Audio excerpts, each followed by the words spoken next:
Hello students, 12th biology class में आप सभी का स्वागत है। पिछले वीडियो में हमने श्वसन की क्रियाविधि के अंतर्गत एक महत्वपूर्ण चरण पढ़ा ग्लाइकोलाइसिस के बारे में। आज इस वीडियो में हम श्वसन की क्रियाविधि के नेक्स्ट स्टेप सेकेंड क्रेब्स चक्र के बारे में अध्ययन करेंगे।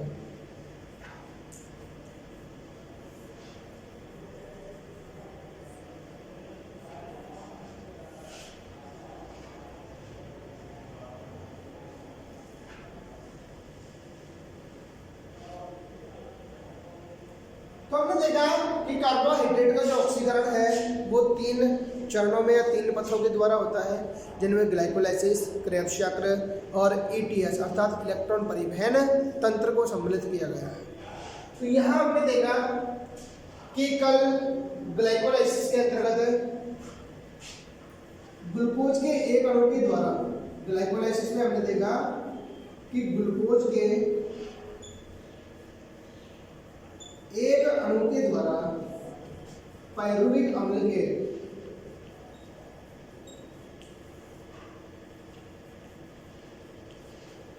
दो अणुओं का निर्माण होता है। कल हमने देखा कि ग्लाइकोलाइसिस में इसके अंतर्गत बेटा ग्लाइकोलाइसिस प्रोसेस में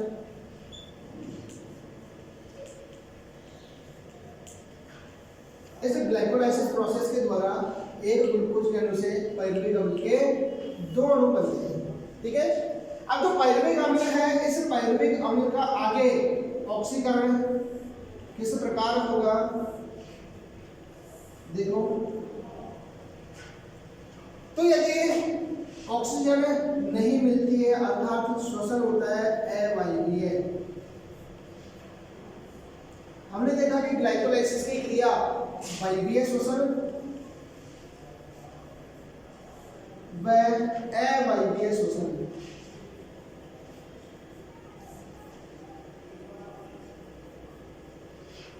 दोनों में समान रूप से होती है। कल हमने देखा कि ग्लाइकोलाइसिस की क्रिया वायवीय श्वसन और अवायवीय श्वसन दोनों प्रकार के श्वसनों में समान रूप से चलती है।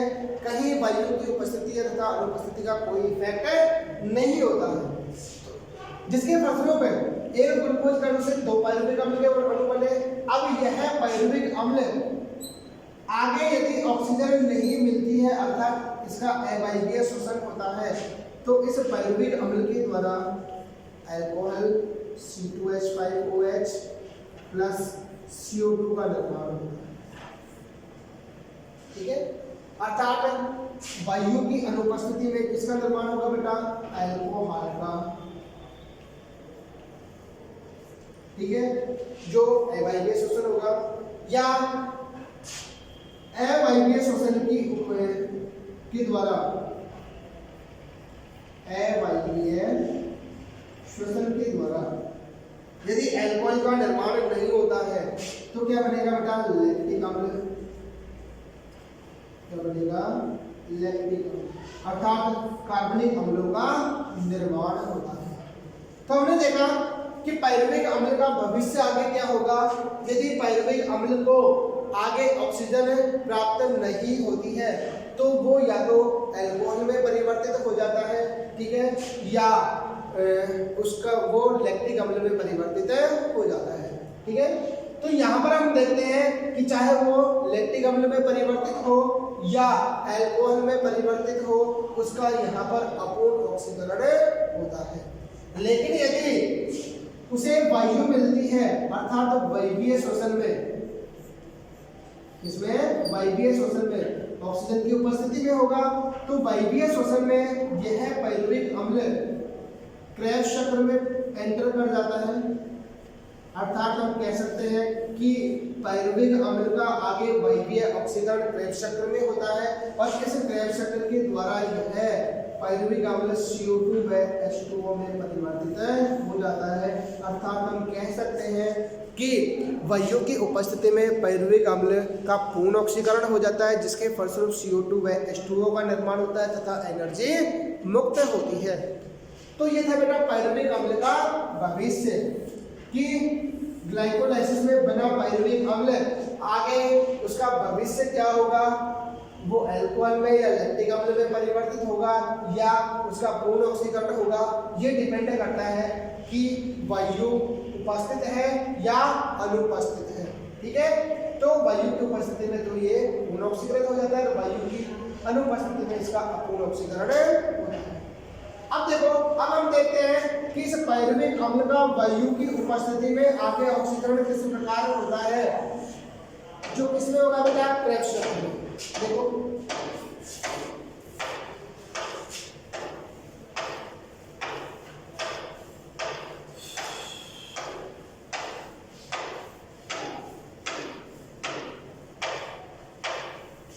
नेक्स्ट बेटा क्रेब्स चक्र। देखिएगा जो क्रेब्स चक्र है यह यूं कहें कि पायरुविक अम्ल का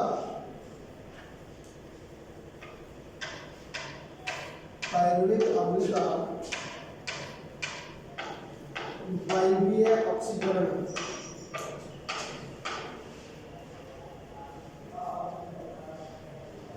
पायरुविक अम्ल का वायवीय ऑक्सीकरण दो चरणों में संपन्न होता है। फर्स्ट है बेटा एसिटाइल कोएंजाइम ए का निर्माण,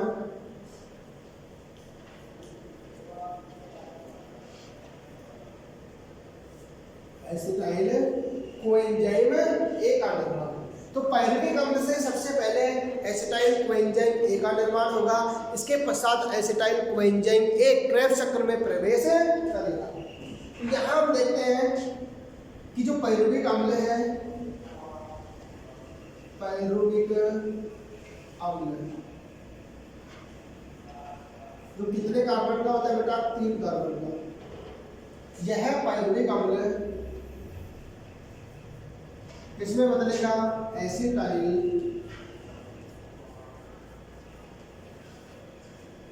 कोएंजाइम ए में। ठीक है, तो पायरुविक अम्ल का एसिटाइल कोएंजाइम ए में परिवर्तन कहाँ होता है, मिटोकॉन्ड्रिया में। क्योंकि क्रेब्स चक्र कहाँ संपन्न होता है बेटा, मिटोकॉन्ड्रिया में। मिटोकॉन्ड्रिया की मैट्रिक्स में।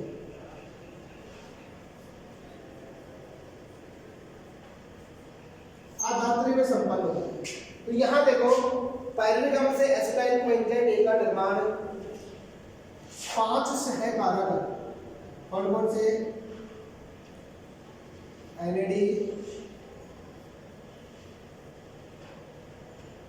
Mg+2, लिपोइक अम्ल,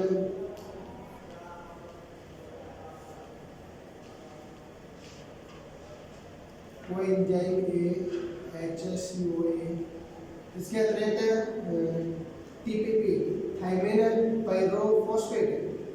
ठीक है, तो पायरुविक अम्ल का एसिटाइल कोएंजाइम ए में परिवर्तन, एक एंजाइम है बेटा डिहाइड्रोजिनेज,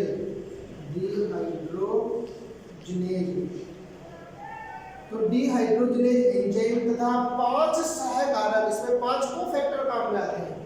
तो 5 सहकारकों में NAD, Mg+2, लिपोइक अम्ल, कोएंजाइम ए और थाइमिन पाइरोफॉस्फेट, ये पांचों सहकारक मिलकर इस पायरुविक अम्ल को एसिटाइल कोएंजाइम ए में परिवर्तित कर देते हैं तथा किसका निर्माण होता है, NADH2 का, प्लस यहाँ पर क्या निकलेगी बेटा, CO2, क्या निकलेगी, CO2। तो यहाँ पर जो एसिटाइल कोएंजाइम ए बना वो किससे बना, पायरुविक अम्ल से। किससे बना बेटा, पायरुविक अम्ल से।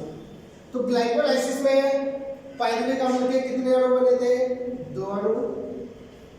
इसीलिए यहाँ पर एसिटाइल कोएंजाइम ए के कितने अणु बनेंगे, 2, जिससे 2 NADH2 का निर्माण होगा। किसका निर्माण होगा, 2 NADH2। ठीक है, तो ये था एसिटाइल कोएंजाइम ए। अब देखो जो एसिटाइल कोएंजाइम ए है, यह एसिटाइल कोएंजाइम ए अब क्रेब्स चक्र में प्रवेश करेगा। तो इस पायरुविक अम्ल के बाह्य ऑक्सीकरण का दूसरा पथ हो गया क्रेब्स चक्र। क्या हो गया? क्रेब्स चक्र। देखो बेटा जो क्रेब्स चक्र है, इस क्रेब्स चक्र की खोज सर्वप्रथम हैंस ए क्रेब ने की थी।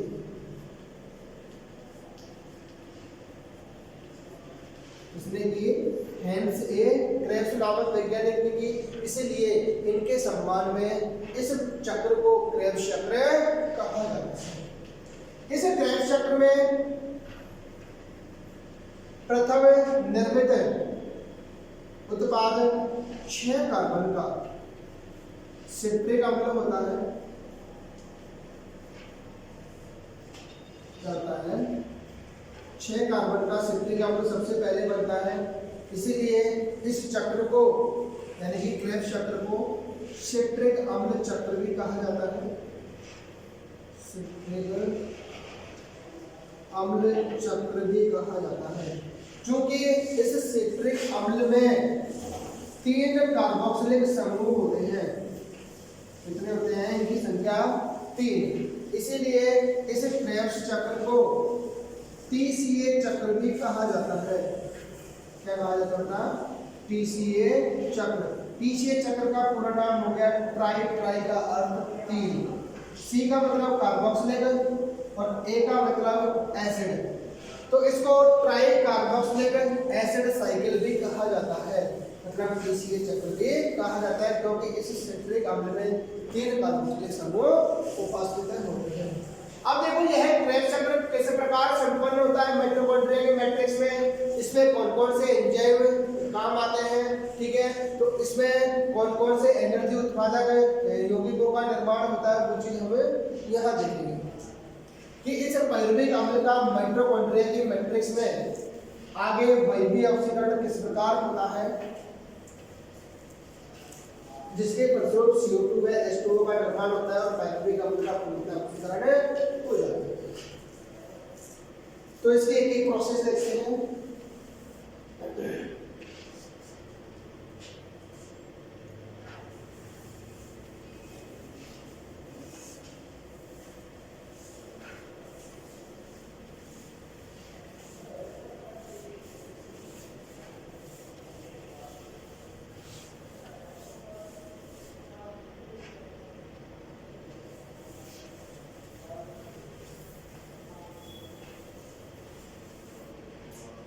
देखो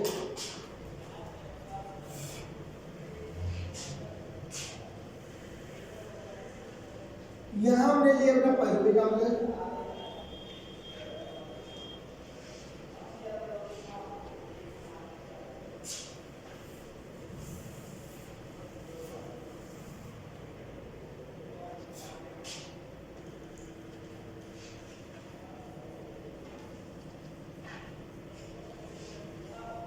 पायरुविक अम्ल केवल पायरुविक अम्ल के एक अणु के द्वारा समझा रहे हैं। इस पायरुविक अम्ल का एसिटाइल कोएंजाइम ए में रूपांतरण होता है। एसिटाइल कोएंजाइम ए किसकी उपस्थिति में होता है? 5 सहकारक काम में आते हैं इसमें, NAD और NAD से NADH2 का निर्माण हो जाता है। इसकी उपस्थिति में डिहाइड्रोजिनेज एंजाइम की उपस्थिति, ठीक है। यहाँ पर 5 सहकारकों में Mg+2 PPP लिपोइक अम्ल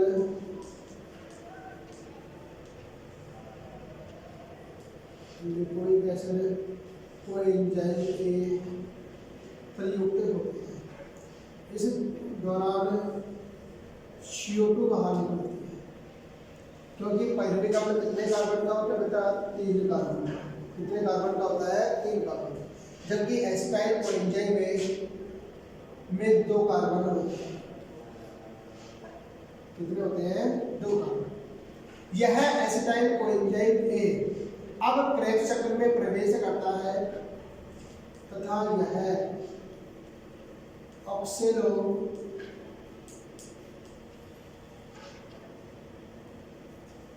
एसिटिक अम्ल अर्थात OAA ऑक्सेलो एसिटिक अम्ल जो पहले भी हम पढ़ चुके हैं, कितने कार्बन का होता है बेटा? 4 कार्बन का।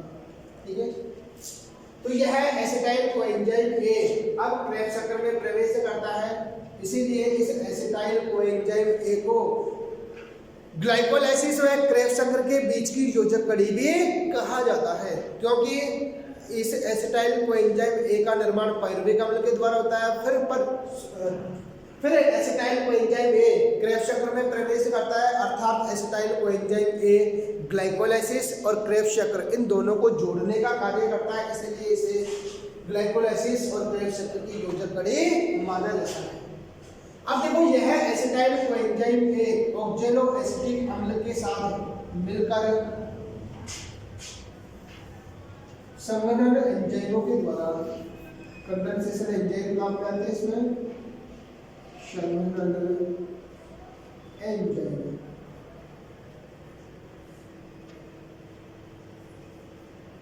किसमें बदलता है? सिट्रिक अम्ल में।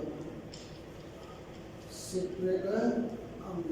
तो अभी हमने कहा कि इसमें सबसे पहले 6 कार्बन का, क्योंकि 4 कार्बन तो ऑक्जेलो एसिटिक एसिड के और 2 कार्बन एसिटाइल कोएंजाइम ए के, इसीलिए 6 कार्बन के अम्ल अर्थात सिट्रिक अम्ल का निर्माण होता है। इसीलिए इस क्रेब्स चक्र को सिट्रिक अम्ल चक्र कहते हैं। चूंकि इस सिट्रिक अम्ल में 3 कार्बोक्सिलिक समूह होते हैं, इसलिए इसको TCA चक्र भी कहा जाता है। अब देखो, जो सिट्रिक अम्ल है, यह सिट्रिक अम्ल एक्रोनिटेज एंजाइम की उपस्थिति में, इसकी उपस्थिति में एक्रोनिटेज एंजाइम की उपस्थिति में सिस एक्रोटिनिक अम्ल में परिवर्तित हो जाता है। तो सिट्रिक अम्ल एक्रोनिटेज एंजाइम की उपस्थिति में किसमें बदल गया? सिस एक्रोटिनिक अम्ल में। फिर सिस एक्रोटिनिक अम्ल पुनः एक्रोनिटेज एंजाइम की उपस्थिति में आइसोसिट्रिक अम्ल में बदल जाता है। आइसोसिट्रिक अम्ल जो कितने कार्बन का होता है? ये भी 6 कार्बन। कितने कार्बन का होता है? 6 कार्बन का। अब जो आइसोसिट्रिक अम्ल है, यह आइसोसिट्रिक अम्ल डिहाइड्रोजिनेज एंजाइम की उपस्थिति में, इसकी उपस्थिति में डिहाइड्रोजिनेज एंजाइम की उपस्थिति में ऑक्सैलोसक्सिनिक अम्ल में बदल जाता है। Oxalo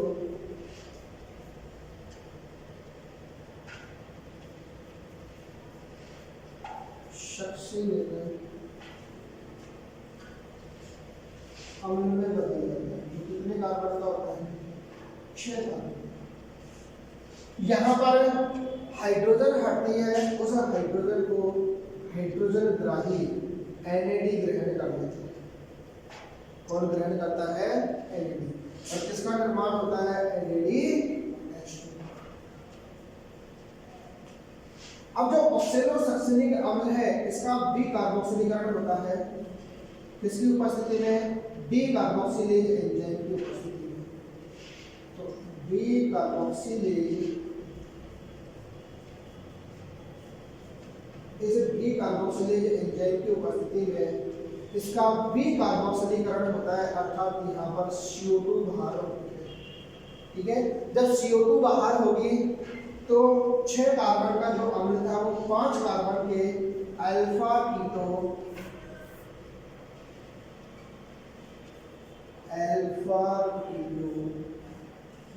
glutaric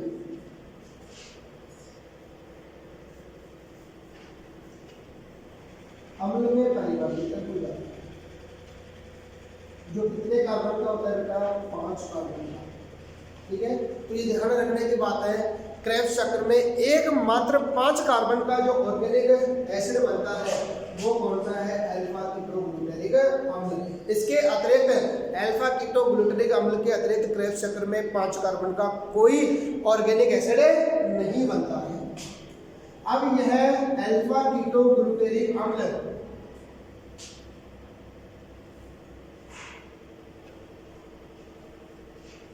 succinyl coenzyme A में बदल जाता है। इसमें बदलता है बेटा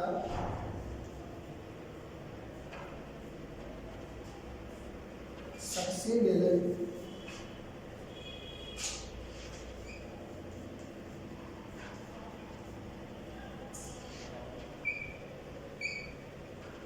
कोएंजाइम ए।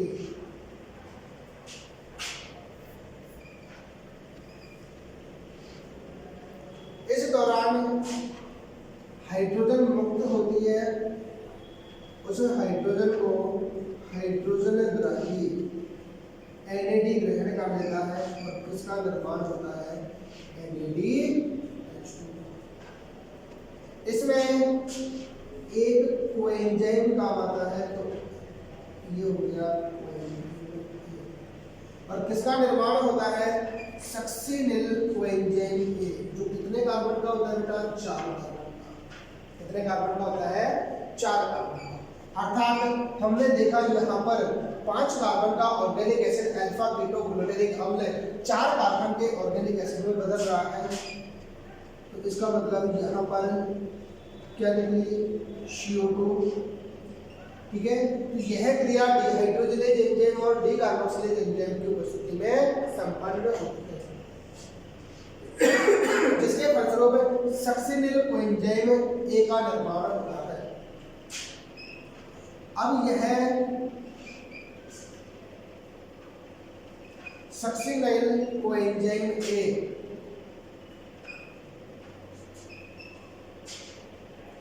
थायोकाइनेज एंजाइम की उपस्थिति में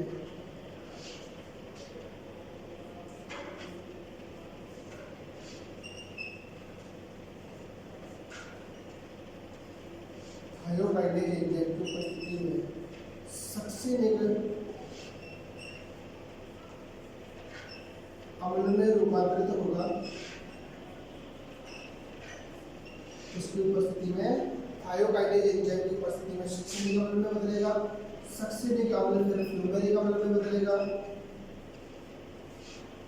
फ्यूमेरिक अम्ल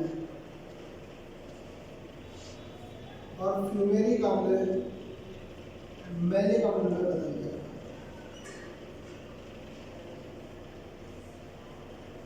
और मैलिक अम्ल फिर ऑक्सीलोसक्सिनिक अम्ल में बदल जाएगा।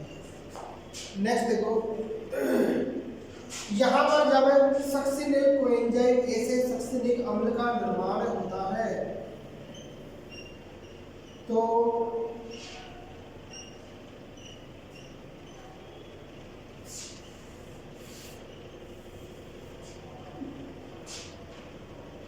GDP प्लस इनऑर्गेनिक फॉस्फेट से किसका निर्माण होता है? GTP, गुआनोसिलेट ट्राइफॉस्फेट का निर्माण होता है, जो किसके समान होती है बेटा? ATP के समान होती है। लेकिन ATP का निर्माण माइटोकॉन्ड्रिया में जो F1 पार्टिकल्स हैं उन F1 पार्टिकल्स में होता है, लेकिन यहाँ पर GTP का निर्माण माइटोकॉन्ड्रियल मैट्रिक्स में होता है। Mitochondrial matrix.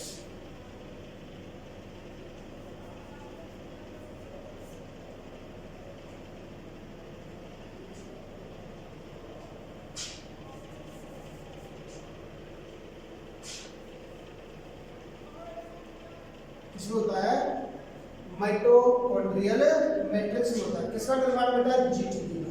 लेकिन यह GTP ATP के समान होता है। तो क्या बना? 4 कार्बन के सक्सिनिक अम्ल का निर्माण हुआ थायोकाइनेज एंजाइम की उपस्थिति में।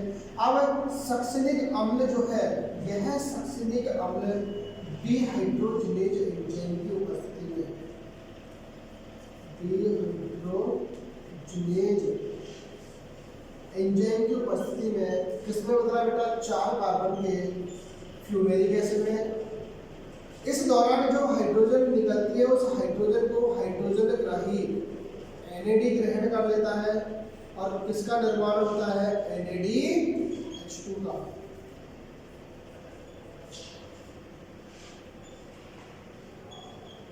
और क्या बना? फ्यूमेरिक अम्ल बना जो कितने कार्बन का है? 4 कार्बन का। यह 4 कार्बन का फ्यूमेरिक अम्ल फ्यूमरेज एंजाइम की उपस्थिति में, इसकी उपस्थिति में फ्यूमरेज एंजाइम की उपस्थिति में 4 कार्बन के मैलिक अम्ल में परिवर्तित हो जाता है। फिर यह मैलिक अम्ल डिहाइड्रोजिनेज एंजाइम की उपस्थिति में, यह मैलिक डिहाइड्रोजिनेज एक ही बात है, डिहाइड्रोजिनेज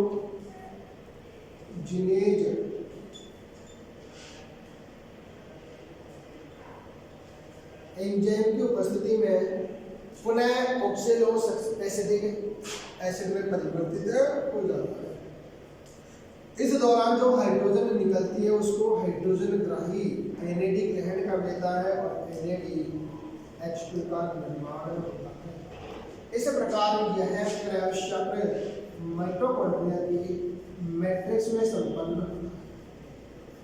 कहाँ संपन्न हुआ ये क्रेब्स चक्र? माइटोकॉन्ड्रिया की मैट्रिक्स। तो ये पूरा साइकिल जो है वो क्या कहलाता है? क्रेब्स चक्र कहलाता है। तो यहाँ पर क्रेब्स चक्र में 6 कार्बन के एसिड के रूप में सिट्रिक अम्ल, सिस एकोटेनिक अम्ल, एसोसिट्रिक अम्ल, ऑक्सैलोसक्सिनिक अम्ल का निर्माण होता है। लेकिन 5 कार्बन का एकमात्र ऑर्गेनिक एसिड बनता है अल्फा कीटोन्यूक्लिक अम्ल। और 4 कार्बन के अम्लों में सक्सिनिक कोएंजाइम है, सक्सिनिक अम्ल, फ्यूमेरिक अम्ल और मैलिक अम्ल और ऑक्सैलोएसिटिक अम्ल का निर्माण होता है। तो देखो इस पूरे प्रोसेस को, इस चक्र में क्रेब्स चक्र में पाइरुविक अम्ल के द्वितीय ऑक्सीकरण के द्वारा निर्मित एसिटाइल कोएंजाइम A प्रवेश करता है। ठीक है, तो पाइरुविक अम्ल से एसिटाइल कोएंजाइम A के निर्माण के समय क्या बना बेटा?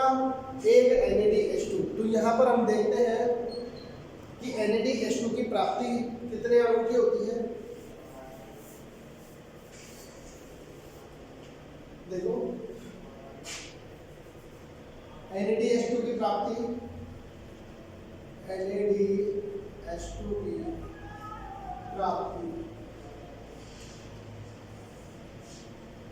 यहाँ देखो NADH2 की प्राप्ति पाइरुविक अम्ल से जब एसिटाइल कोएंजाइम A का निर्माण होता है उस समय कितने?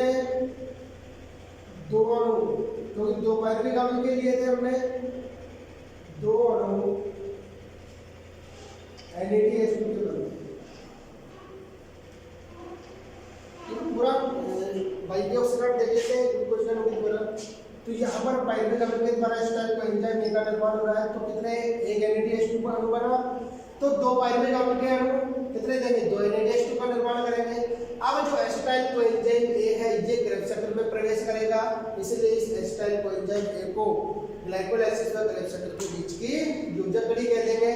अब एसिटाइल कोएंजाइम A ऑक्सैलोएसिटिक अम्ल के साथ क्रिया करके संघनन एंजाइम की उपस्थिति में 6 कार्बन का सिट्रिक अम्ल का निर्माण कर लेता है। फिर सिट्रिक अम्ल एकोनिटेज एंजाइम की उपस्थिति में सिस एकोटेनिक अम्ल का निर्माण करता है। यह सिस एकोटेनिक अम्ल पुनः एकोनिटेज एंजाइम की उपस्थिति में आइसोसिट्रिक अम्ल में परिवर्तित हो जाता है, जो डिहाइड्रोजिनेज एंजाइम की उपस्थिति में ऑक्सैलोसक्सिनिक अम्ल का निर्माण करता है। इस दौरान जो हाइड्रोजन निकलती है उसको हाइड्रोजन ग्राही NAD ग्रहण करके NADH2 का निर्माण कर लेता है। तो जब आइसोसिट्रिक अम्ल से ऑक्सैलोसक्सिनिक अम्ल का निर्माण हुआ तो एक अणु NADH2 का निर्माण हुआ। तो 2 आइसोसिट्रिक अम्ल से 2 ऑक्सैलोसक्सिनिक अम्ल बनेंगे, तो कितने बनेंगे? 2 NADH2। तो यहाँ पर सेकेंड स्टेप में लिख लो 2 NADH2 अणु, 2 अणु NADH2 तो 2 NADH2 यहाँ बन गए। नेक्स्ट है ऑक्सैलोसक्सिनिक अम्ल डीकार्बोक्सिलेज एंजाइम की उपस्थिति में अल्फा कीटोग्लूटारिक अम्ल में परिवर्तित हो जाता है। इस दौरान CO2 बाहर निकलती है। क्या निकलती है? CO2 बाहर। नेक्स्ट अल्फा कीटोग्लूटारिक अम्ल डीकार्बोक्सिलेज डिहाइड्रोजिनेज एंजाइम की उपस्थिति में किसका निर्माण करता है? सक्सिनिल कोएंजाइम ए का। तो इस दौरान में जो हाइड्रोजन निकलती है एंजाइम कौन सा काम आएगा? यहाँ वही डिहाइड्रोजिनेज लिख दो, डिहाइड्रोजिनेज।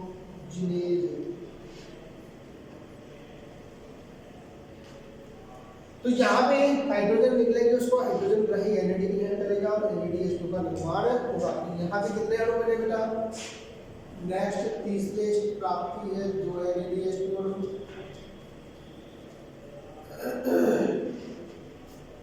नेक्स्ट देखो सक्सिनिल कोएंजाइम ए थायोकाइनेज यानी सक्सिनिल थायोकाइनेज एंजाइम की उपस्थिति में सक्सिनिक अम्ल में रूपांतरित हो जाता है। इस दौरान किसका निर्माण होता है बेटा? माइटोकॉन्ड्रिया के मैट्रिक्स में GTP का निर्माण होता है। क्योंकि यह GTP ATP के समान होती है, अतः हम कह सकते हैं कि यहाँ पर 2 अणु किसके बने? GTP के। 2 अणु किसकी प्राप्ति हुई बेटा? GTP। नेक्स्ट देखो, सॉरी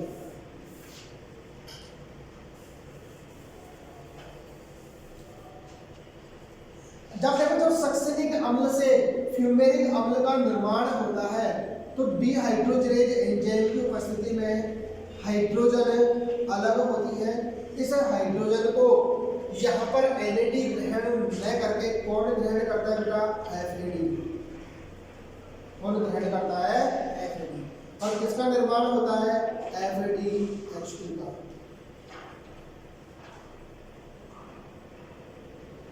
तो यहाँ पर इस हाइड्रोजन को ग्रहण करने का कार्य कौन करता है? FAD।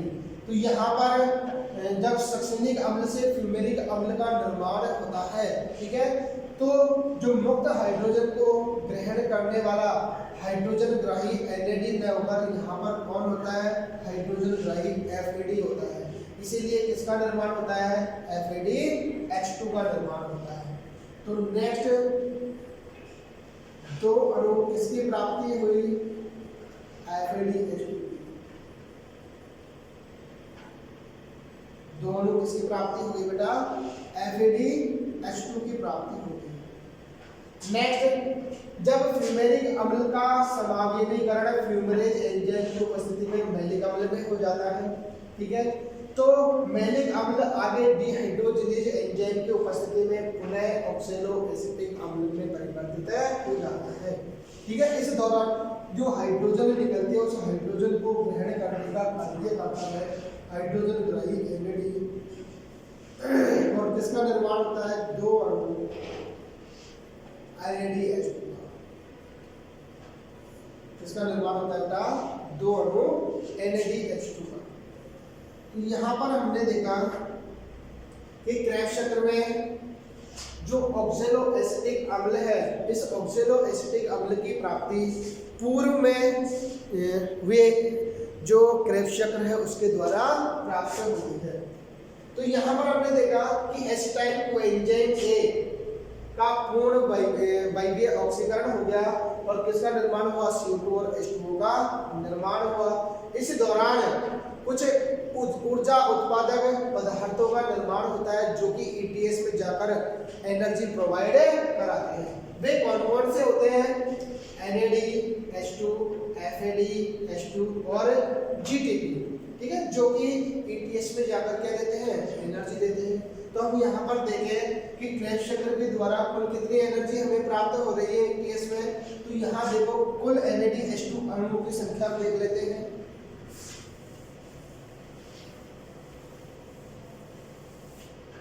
तो यहाँ देखो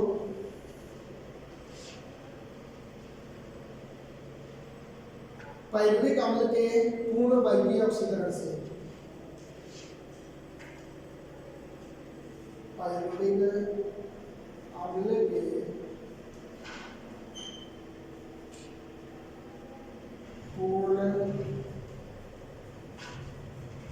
वायवीय ऑक्सीकरण।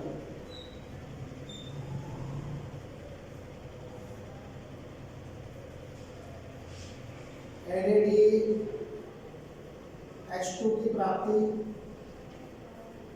कितने NADH2 होंगे बेटा देखो, 2 2 4 2 6 और 2 8, टोटल कितने अणु हो गए, 8 अणु। तो NADH2 के हो गए। हमने कल बताया था कि एक NADH2 अणु ETS में जाकर 3 ATP देता है, इसलिए 8 NADH2 अणु ETS में जाकर कुल 24 ATP का निर्माण करेंगे। कितने ATP का निर्माण करेंगे, 24 ATP का।